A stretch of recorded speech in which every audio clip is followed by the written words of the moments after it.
नमस्कार, मैं हूं अरशद रज़ा। इस समय आप देख रहे हैं बिहार राइटर। कैमूर में चुनावी पारा चरम पर है। 11 नवंबर को होने वाले मतदान के लिए उड़न खटोला पहुंचना शुरू हो गया। इसी कड़ी में आज भभुआ पहुंची बसपा सुप्रीमो मायावती ने विरोधियों पर जमकर निशाना साधा। उन्होंने मंच को साझा करते हुए दलित और अल्पसंख्यक हितों की बात की, आरक्षण की बात की। साथ ही भभुआ से विकास पटेल, मोहनिया से ओम प्रकाश दीवाना, चैनपुर से धीरज सिंह और रामगढ़ से सतीश यादव को जिताने की अपील की। आइए सुनते हैं बसपा सुप्रीमो ने मंच साझा के दौरान क्या कहा और रैली का एक दृश्य। जिंदाबाद जिंदाबाद जिंदाबाद जी, जिंदाबाद जिंदाबाद जिंदाबाद जी। संघर्ष करो, हम लोग के साथ हैं जी। संघर्ष करो, हम लोग के साथ।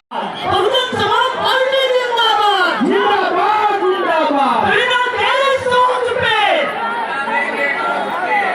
बिना तेरी सोच पर। मेरे भाइयों, मैं धन्यवाद देना चाहता हूँ अपने मान सम्मान, अपने स्वाभिमान विकास सिंह लल्लू पटेल को भभुआ का उम्मीदवार। ये ठीक बात नहीं है। यहाँ पे आप कब आए? वहाँ पे लोगों ये अच्छी बात नहीं है। आप लोगों के अनुशासन से पार्टियां किस्म किस्म के हथकंडे इस्तेमाल करके प्रभावहीन बनाने में वे खत्म करने की भी पूरी कोशिश में लगी है, जिससे अब इन वर्गों के लोगों को किसी भी कीमत पर कामयाब नहीं होने देना है, बल्कि इन्हें आपस में मिलजुल कर, जो वीकर सेक्शन के लोग हैं, इन लोगों को आपस में मिलजुल कर एक होकर आगे बढ़ना है और अपनी एकमात्र हितैषी पार्टी बहुजन समाज पार्टी को ही मजबूत बनाकर इसे केंद्र व राज्यों की भी सत्ता में लाना बहुत जरूरी है।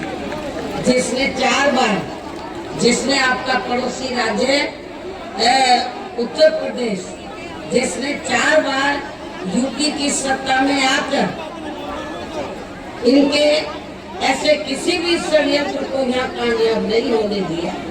बाबा साहब डॉक्टर भीमराव अम्बेडकर ने जो आपको संवैधानिक अधिकार दिए, तो जो ये इनको एक करके खत्म करना चाहते थे, लेकिन जब 4 बार हमारी हुकूमत बनी यूपी में, तो हमने ऐसे इनके किसी भी षड्यंत्र को कामयाब नहीं होने दिया है।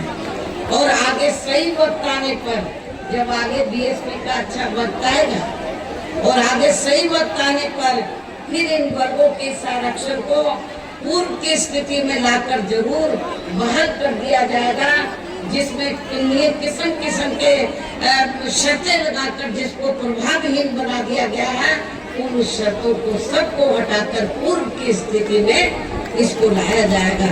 साथ ही इनकी बढ़ी हुई आबादी के हिसाब से इन्हें आरक्षण का पूरा लाभ भी जरूर दिया जाएगा।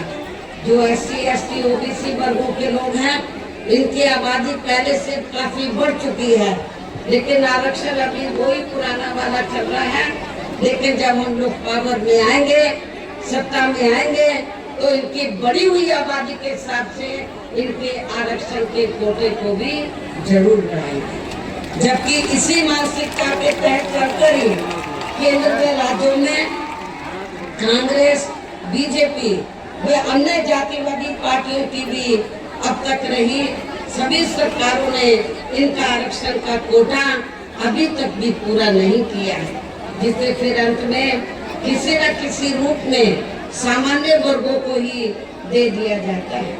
पदोन्नति में आरक्षण को तो इन्होंने बहुत पहले ही माननीय कोर्ट की आड़ में इसे काफी हद तक खत्म कर दिया है। इसके साथ ही केंद्र व राज्यों की भी सरकारों द्वारा इन वर्गों के लोगों को प्राइवेट सेक्टर में आरक्षण दिए जाने की व्यवस्था किए बिना ही इनके ज्यादातर सरकारी कार्य अब यहाँ प्राइवेट सेक्टर के जरिए ही देश के अधिकांश बड़े बड़े पूंजीपतियों व धन्ना सेठों को ही दिए जा रहे हैं।